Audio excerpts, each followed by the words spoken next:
прямом эфире «Якутия-24». В студии работает Влад Давыдов. Вы смотрите «Итоги дня». Слушание в Ленске. Жители обеспокоены стройкой канализационной сети в районе реки Мухтуйка. Речь об объекте «Газпрома».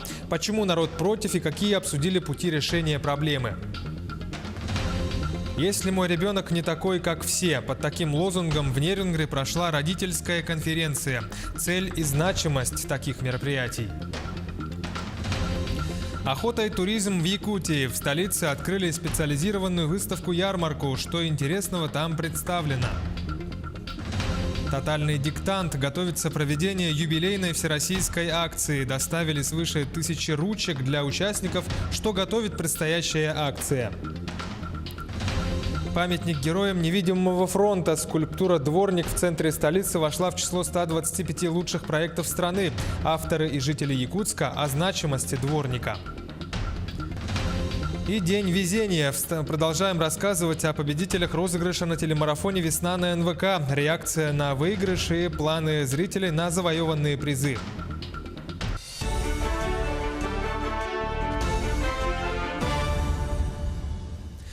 В ближайшие 3 года Дальний Восток получит 61 миллиард 400 миллионов рублей. Такое решение приняло правительство России по изменениям в программе «Социально-экономическое развитие Дальнего Востока и Байкальского региона». Так введен ряд новых показателей по программе «Дальневосточный гектар» и по объему экспортных сделок. Предусмотрены новые показатели по частным инвестпроектам. Планируется, что к 2025 году будет отобрано не менее 43 проектов для предоставления им нефинансовых мер поддержки. Инвестиции в такие проекты составят почти 480 миллиардов рублей. Также будет создано около 5000 рабочих мест. Запрещен проезд по ледовой переправе Чульман-Нахот. Это связано с окончанием срока эксплуатации переправы и разрушением ледового покрова. Речь идет о зимнике на реке Горбылах на дороге Чульман-Нахот. Несанкционированный выезд транспорта будут контролировать надзорные органы. Венчурная компания «Якутия» работает над созданием фонда поддержки местного производства. Председатель правительства Евгений Чекин организовал совещание по развитию деятельности институтов развития. Череду встреч начали в венчурной компании «Якутия». Гендиректор Алексей Загоренко сказал, что сегодня одна из основных задач компании – это создание фонда поддержки местного производства и финансирование до 50 прорывных проектов в течение 3 лет. Весь пакет документов для запуска фонда готов и проходит согласование с акционерами. Утвердить его планируют на совете директоров до середины мая. Озвучили, что будут инвестировать в коммерчески эффективные проекты. На пополнение оборотных средств финансирование не планируется. Размер займов предусматривает от 3 до 40 миллионов рублей. Срок инвестиции до 7 лет. Кроме того, предусматривается отсрочка платежей и обеспечение по займам.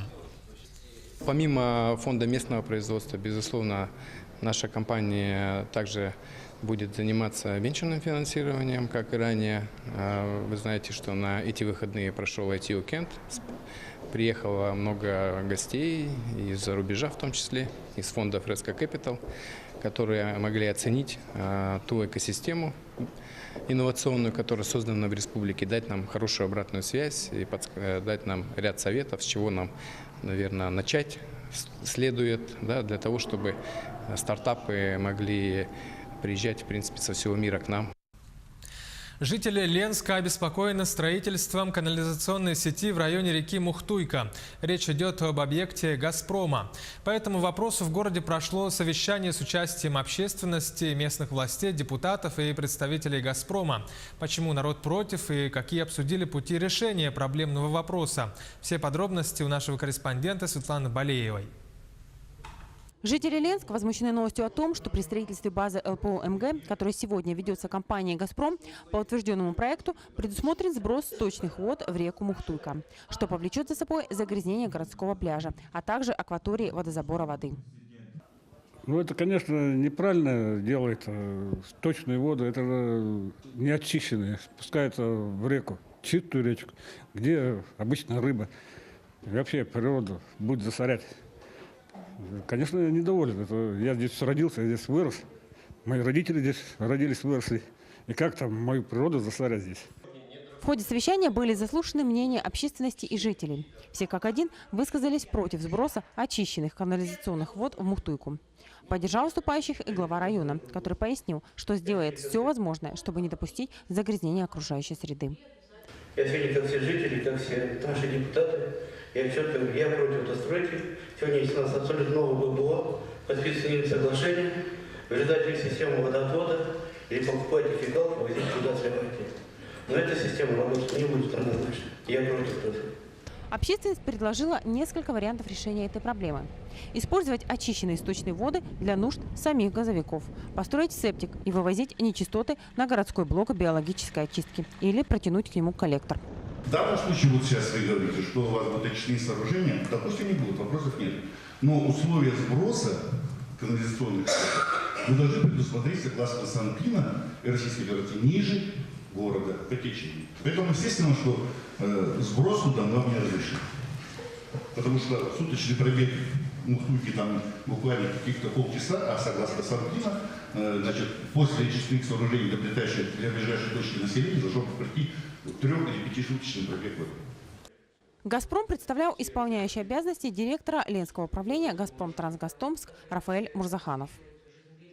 Значит, там предусмотрены, значит, очистные сооружения, которые будут очищать и, значит, очищенные уже стоки запланировано сбрасывать в реку Мухтуйка. Все необходимые разрешения нами получены. Все делается строго в соответствии с проектом. Очень много контролирующих организаций, которые выполняют контроль. Мы всем все показываем, всем все рассказываем. На самом деле мы открыты, мы готовы к диалогу и понимаем, значит, озабоченность жителей Ленска и готовы все показать, готовы к сотрудничеству. По итогам слушания было решено создать рабочую группу, которая будет рассматривать всевозможные пути решения этой проблемы. Самое главное – не допустить дальнейшее строительство канализационной сети и спуск сточных вод в реку Мухтуйка. А мы будем продолжать следить за развитием событий.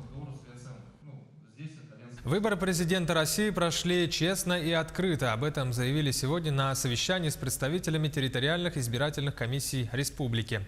Участники обсудили итоги выборов президента страны на территории Якутии и задачи на единый день выборов 9 сентября. Председатель ЦИК региона Алексей Ефимов отметил высокую активность среди населения. Выборы в нашем районе прошли успешно. В нашем районе принял процент голосования 74,9%. А в основном в малых населениях активное участие было население высокое, а в районном центре население было, как бы сказать, более не очень так. Нарушений у нас по выборам не поступало, никаких, как бы сказать, нарушений не было. Ну а после единого дня голосования в сентябре этого года определится новый состав 6-го созыва Государственного собрания Илтумен. Для отбора наиболее конкурентоспособных кандидатов якутское отделение «Единой России» проведет предварительное голосование «Праймерис». В нем смогут принять участие не только ее сторонники, но и все желающие. Предварительное голосование по кандидатурам для последующего выдвижения кандидатов в народные депутаты республики пройдет 15 апреля. Региональный оргкомитет утвердил имена 210 участников по 35 избирательным округам. Всего все участники до 13 апреля должны принять участие в дебатах. К другим новостям. Всемирный список самых привлекательных туристических объектов пополнили сразу два якутских бренда. Это национальный праздник Исэх и праздник Строганины. К такому выводу пришел Международный комитет по вопросам туристской привлекательности и устойчивому развитию туризма в Стамбуле. Как известно, Исэх Туймады, праздник Строганины и Всероссийский фестиваль «Зима» начинается с Якутии. Это на сегодня крупнейшие туристические события, проходящие в Якутске. Они были рекомендованы экспертами для включения в предварительный список в ходе заседания экспертного совета Международного комитета, проходившего в минувшем году в Москве. Мы продолжаем рассказывать о победителях розыгрыша на телемарафоне «Весна на НВК». Ценные призы выиграли зрители нашего телеканала 1 апреля в прямом эфире. К примеру, жительница Якутска Екатерина Осипова стала обладательницей сертификата на турпоездку на сумму 100 тысяч рублей. Сюжет Кристины Якуповой. Екатерина Ивановна 37 лет проработала учителем якутского языка и литературы. Сегодня на пенсии. Подрабатывает гардеробщицей в медцентре Якутска. В розыгрыше «Весна на НВК» участвовала впервые.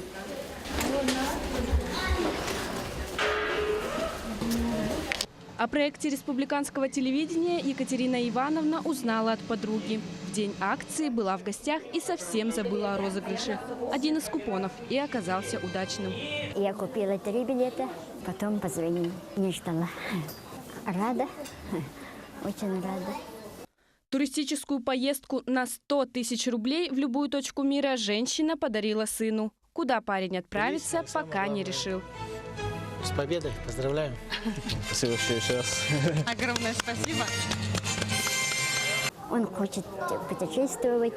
Всем желаю счастья, здоровья, благополучия. И также нам давали радость такими богатыми, интересными проектами.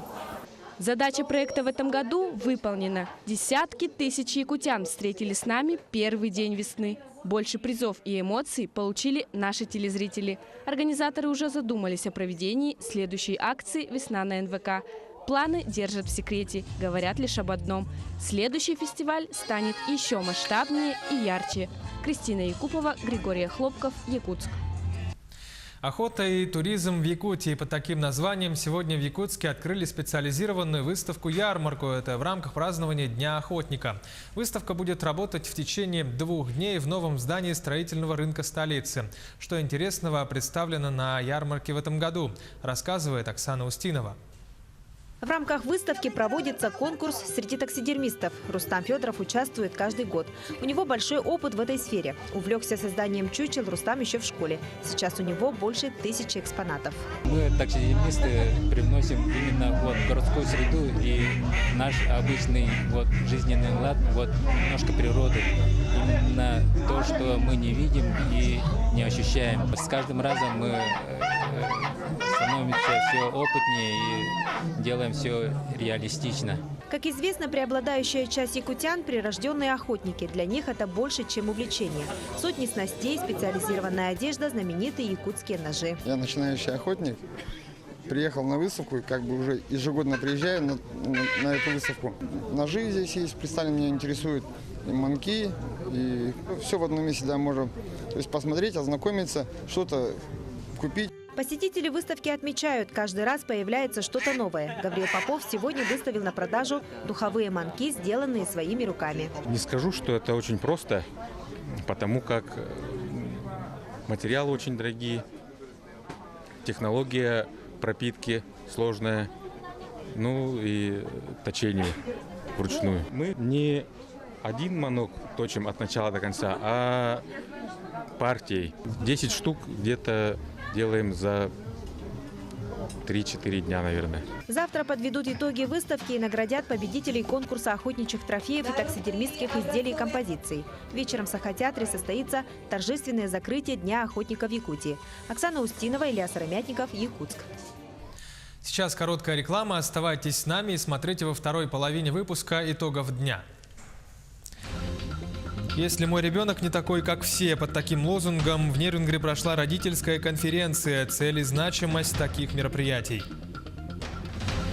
Тотальный диктант. Готовится проведение юбилейной всероссийской акции. Доставили свыше 1000 ручек для участников, что готовит предстоящая акция. Памятник героям невидимого фронта. Скульптура «Дворник» в центре столицы вошла в число 125 лучших проектов страны. Авторы и жители Якутска о значимости дворника. Это «Якутия-24» в прямом эфире. Мы продолжаем выпуск «Итоги дня». Помимо Следственного комитета, проверку случая в детском саду города Нерюнгри проведет и прокуратура. Также будут задействованы специалисты Роспотребнадзора. Напомню, что в прошлую пятницу воспитанники детского сада «Классика» обожгли сетчатки глаз и получили травмы конъюнктива из-за кварцевания. В группе было порядка 20 воспитанников, 11 из которых пострадали от этого ультрафиолетового излучения. Известно, что они с жалобами на боль в глазах обратились в медицинские учреждения после массового мероприятия в музыкальном кабинете. Сотрудниками детского сада были принесены извинения всем пострадавшим, но сейчас родители ожидают окончания всех разбирательств. Небольшой ожог был. Кто обследовался у врачей, всем сказали, что никаких последствий не будет. То есть буквально нужно там пару дней прокапать какие-то капельки специальные, и все пройдет. Перед нами извинились, естественно. И сейчас только ждем следствия. В Аймяконском районе жителей волнует эпидемиологическая ситуация по заболеваемости и профилактике туберкулеза. Это связывают прежде всего с нехваткой профильного медицинского специалиста. Слово Светлане Поцелуевой. В Аймяконе ситуацию с туберкулезом можно назвать напряженной, и тому есть ряд причин. Основная – отсутствие в течение нескольких лет в районе врача-фтизиатра. Все попытки администрации больницы ожидаемого результата не дали. То ли пугает врачей большой объем работы в маленьком неуютном и холодном кабинете, но уезжают врачи. Тимур Куприянович Иванов работает по договору. Приехал на месяц, который истекает сегодня. За 1 месяц работы у вас впервые выявленных больных всего 3 человека. Из них 1 иностранец, не проживающий, не гражданин Российской Федерации. Он был с открытым туберкулезом. Мы готовим документы на депортацию. И 1 рецидив у вас тоже с открытой формой туберкулеза. Конечно, свою работу по профилактике заболевания проводят педиатры. Дети вовремя получают прививки, но исключить совсем риск заражения, наверное, нельзя. Об этом говорили на межведомственной комиссии при администрации района. На заседание пригласили представителей предприятий, отвечающих за медосмотр работников. Совместно приняли решение усилить контроль. Заключен предварительный трудовой договор с доктором из города Ижевска. И по этому договору 16 числа он должен к нам подъехать. На наш вопрос, нужен ли в районе диспансер, мы получили неоднозначные ответы. А то, что диспансер нужен, это однозначно. Норматив населения, скорее всего, не отвечает, чтобы здесь, в вашем районе, открыли стационар.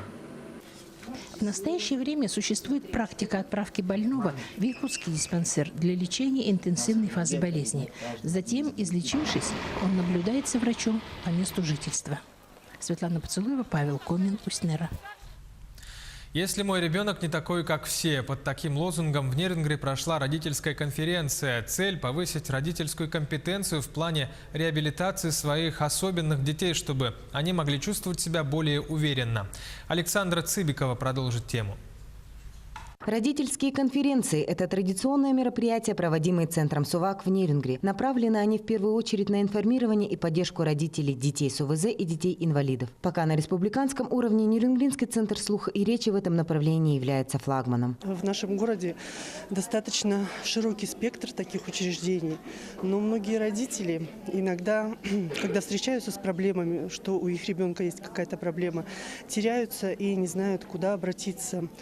И вот на данном мероприятии родители могут познакомиться со всеми учреждениями и специалистами. Обмен опытом – самая главная составляющая часть данного мероприятия. Когда родители детей с ограниченными возможностями здоровья могут в живом общении получить консультации педагогов, дефектологов и специально приглашенных врачей. Многодетная мама Джирам Рагимова пришла к специалистам с 2 младшими детьми. И мне понравилось, и детям понравилось. Спасибо им всем, что вот такие Нерюнгри нашего города открылся такой специалист, что вот есть такой, что можно подходить не платно, бесплатно и показать врачам. Спасибо, кто организовал вот это все. Всем спасибо большое. На мероприятие были приглашены также специалисты из многих социальных государственных служб. Помимо консультаций у специалистов, родители могли посетить мастер-классы для занятий со своими особенными детьми. Тестопластика, песочная терапия, пальчиковая гимнастика, оригами и многое другое. Завершилось мероприятие концертом силами родителей и их детей. Нет никаких сомнений, что такие конференции важны не только для особенных детей и их родителей,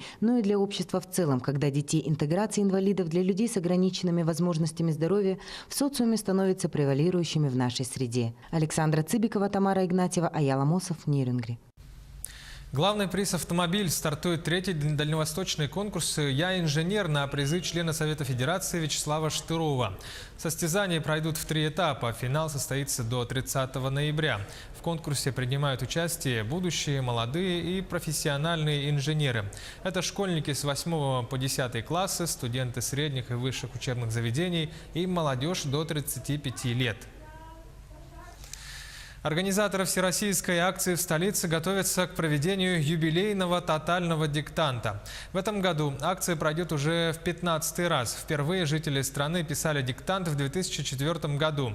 И с тех пор масштабы акции выросли в разы, география расширилась, охватывая более 70 стран мира. Что готовит предстоящий диктант? Дмитрий Тымыров подробнее. Так, вот тут у нас оно так интересно запаковано. 1100 ручек специально для участников тотального диктанта. В Якутске хватит каждому желающему проверить знание русского языка. Коробку доставили в столицу республики за неделю. В рамках проекта Почта России доставляет 225 тысяч ручек по всей территории страны от Камчатки до Калининграда по специально организованным маршрутам, самый длинный из которых более 10 тысяч километров. В Якутию посылки с ручками были доставлены в среднем за 7 дней. Мелочь, а приятно, признают организаторы. Кроме Якутска, коробки с ручками доставили в Нейрунгри, Алдан, Ленск и Беркакит. Если раньше мы старались, конечно, обеспечить участников тотального диктанта ручками, но это были обычные ручки, то в этом году будет возможность написать современной, эргономичной, удобной ручкой от фирмы Берлинга.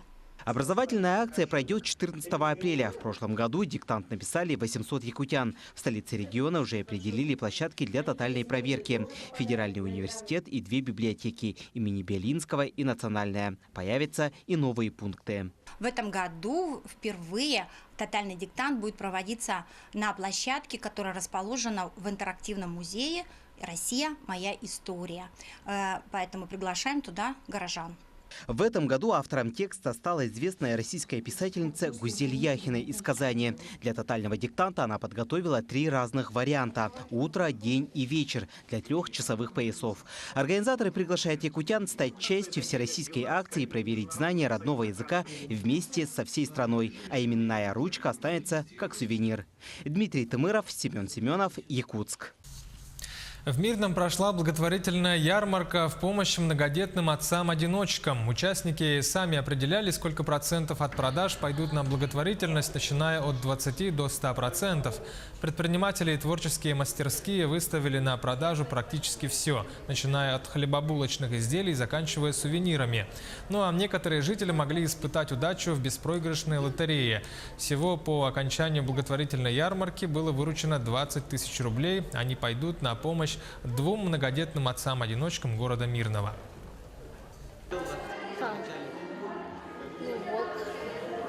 Мы много чего принесли. Мы принесли шкатулки, поделки, рисунки мы принесли. Ободки, ну и все остальное. Мы делали вот шкатулку из книги. Она, получается, сама обложка вот книжки, а поверх покрыта стеклярусом. Занимает это примерно 3-4 дня. У нас много таких поделок, мы практически каждый день их делаем. Так что нам будет жалко. В городском парке культуры и отдыха Нейрунгри появятся 3 новые зоны. Преображения произойдут в рамках рейтингового голосования по программе формирования современной городской среды, где парк стал победителем. В настоящее время для благоустройства общественной площадки разрабатывают проектно-сметную документацию. Скульптура «Дворник», установленная в столице, вошла в число 125 лучших проектов страны. В Федеральный реестр лучших практик скульптура якутского мастера Николая Чудчасова попала по итогам приоритетного проекта формирования комфортной городской среды. Наш корреспондент Саргалана Федорова поговорила о значимости дворника с авторами и горожанами. Дворник с метлой без лица. Изначально скульптура оказалась спорной. Были как положительные отзывы, так и негативные. Со временем горожане поняли, памятник олицетворяет работников, труд которых мы не всегда замечаем. Она очень хорошо задумана и много чего скрыто. Так, как бы с любой стороны посмотри, наверное, автор хотел это сказать, что замечайте, они делают наш город чистым и замечательным, наверное. Конечно, нравится, и детям нравится. Скульптуру установили осенью прошлого года, но уже были случаи, что ее морали, разрисовывали. Но дворник стойкий. Он еще долго будет стоять и символизировать бережное отношение к чистоте и порядку. Это именно профессиональный подход к обустройству. И вот такую вот скульптуру, но уже точно не сломать, точно не свалить. Здесь, конечно, надо отметить, что этим должны заниматься профессионалы. Мысль увековечить дворника назрела давно, 5 лет назад, признается один из авторов, скульптор Николай Чудчасов. У памятника нет прототипа. Это собирательный образ всех работников коммунального хозяйства. Высота скульптуры 1 метр 70 сантиметров. Выполнена из бронзы. Дворников не запоминаем в лицо. Запоминаем, конечно, тех, которые у нас во дворах работают. Мы с ними разговариваем, переговариваемся. А те, что убирают город, мы их просто не замечаем. Он в центре города, взаимодействует с городом. При этом не теряя свою социальную значимость. Указывая, что есть у нас дворники, что все хорошо. Скульптуру признали одной из лучших практик по формированию комфортной городской среды в России.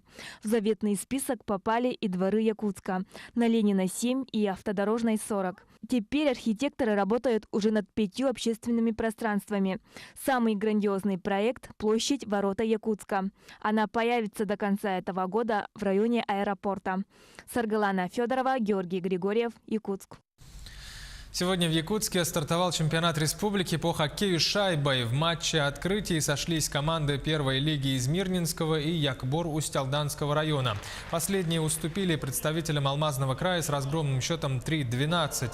А в матче дня на ледовой арене сошлись сборная Якутска и Нерюнгринского района. Столичная команда одержала уверенную победу со счетом 10-4. Турнир проходит по круговой системе, то есть каждая команда встретится друг с другом по одному разу. Соревнования продлятся до воскресенья. По словам хоккеистов, турнир в этом году конкурентный. Игра напряженная, равная, можно сказать. Где-то мы поддушиваем, а у них получаются контратаки. Все игры такие напряженные, шайбу в шайбу. Все игры сложные, тяжелые.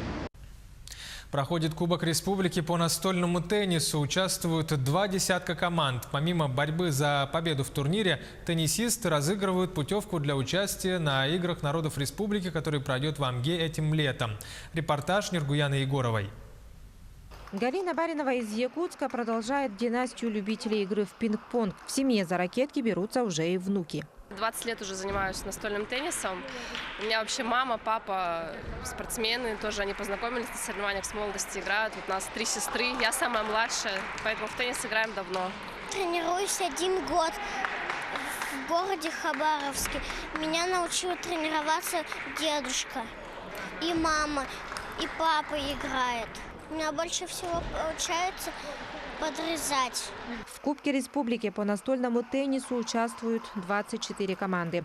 Правда, Лекминский Улус выставил только мужскую. А Ленск в этом году борется за призовые места исключительно силами женской команды. Спортсмены бьются за путевки на 7-е игры народов Якутии в Амге. Отбор продлится 3 дня. Лидеры всегда у нас одни и те же. Мало ли что может случиться, тоже непредсказуемо. Если судя по рейтингу, уже можно сказать фаворитов. Играть только начали, поэтому еще ничего не понятно. Сегодня у некогда сильной мужской команды из Мирного соревнования складываются не совсем удачно. А ведь на прошлых спортивных играх в Намцах им не было равных. Но у нас тогда и состав был посильнее. В составе нашей команды играли 2 мастера спорта, это Сергей Владимирович Ли, и Бутылев Михаил.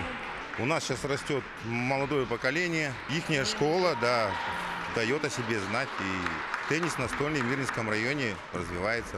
Любителей много, фанатов тоже. Все набранные командами очки пойдут в зачет 7-х игр народов республики.